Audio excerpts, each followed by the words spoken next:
રાજકોટ જિલ્લાના ધોરાજી ખાતે Khodaldham trust કાગવડના chairman Naresh પટેલની ધોરાજીમાં પધરામણી આગામી તારીખ 26મી જાન્યુઆરી 2024ના રોજ રાજકોટ નજીક આવેલ અમરેલી ગામ ખાતે સર્વ સમાજના લાભાર્થે નિર્માણ પામનાર શ્રી ખોડલધામ કેન્સર હોસ્પિટલ નામ ભૂમિદાન માટે સંકલ્પબદ્ધ કરવા શ્રી ખોડલધામ ટ્રસ્ટ કાગવડના ચેરમેન નરેશ પટેલ ધોરાજી ખાતે બાઇક રેલી અને સભાને સંબોધન કરી હતી।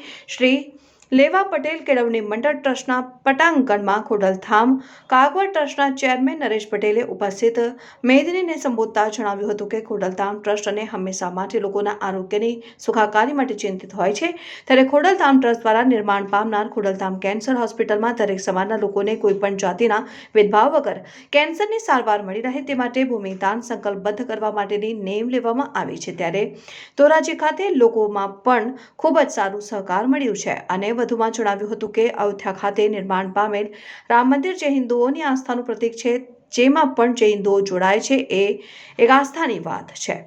રિપોર્ટર સરફરાઝ કોડી, તન્ના ન્યૂઝ, ધોરાજી।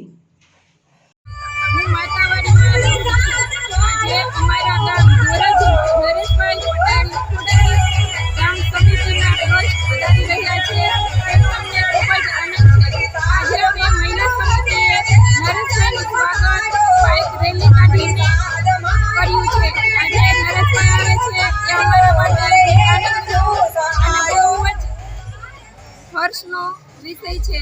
આજે અમે બધા મહિલાઓ બાઇક લઈને સરદાર ચોકે ભેગા થયા છીએ। નરેશભાઈ પધારે તેનું સ્વાગત કરવા માટે અમે બધી મહિલાઓ ખૂબ જ આનંદ અનુભવીએ છીએ। આવો આનંદ અમને ક્યારેય નથી આવ્યો છે। આજે મહિલા રેલી બાઇક લીધો આવે છે, આવી રેલી હજી અમે ક્યારેય જોઈ નથી અને ક્યારે પણ કાઢી નથી। નરેશભાઈ પટેલ અમારા ધોરાજી ગામમાં આવે છે, એનું સ્વાગત કરવા માટે અમે બધી મહિલાઓએ બાઇક રેલી કાઢીને તેનું સ્વાગત કરીએ છીએ। ખોડલધામના અનેક પ્રકલ્પોના ભાગરૂપે આરોગ્ય ધામનું નિર્માણના ભૂમિપૂજન નિમિત્તે 21/1/2024ના રોજ ભૂમિપૂજન થવાનું હોય તો આખા ધોરાજી તાલુકાને રૂબરૂ આવી ખોડલધામની ટીમ અહીંયા આમંત્રણ દેવા આવી છે। ત્યારે ધોરાજી તાલુકાના સર્વ સમાજ અને લેવા પટેલ સમાજને આ તકે આમંત્રણ પાઠવું છું અને ખાસ વિનંતી કરું છું કે આ એક ઐતિહાસિક ક્ષણ જે બનવાનો છે એના સૌ સાક્ષી બને એવી મા ખોડલના ચરણોમાં પ્રાર્થના કરું છું। સાથે સાથે આજે જે માહોલ ધોરાજીની અંદર લેવા પટેલ સમાજનો મને જોવા મળ્યો છે એમાં ખાસ કરીને મહેનત કરી છે ભાઈ અમારા અરવિંદભાઈ વોરાએ, ભાઈ વરુણે અને ભાઈ લલિતભાઈ વસોયા।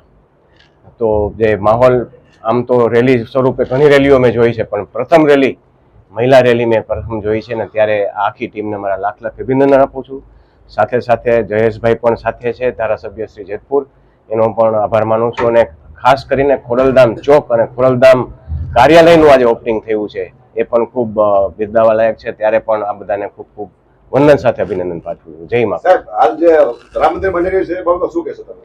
રામ મંદિર બની રહ્યું છે એક ઐતિહાસિક ઘડી દેશ માટે થવા જઈ રહી છે, ત્યારે એના પણ પ્રાણ પ્રતિષ્ઠા નિમિત્તે સર્વ દેશવાસીઓને મારા અભિનંદન પાઠવું।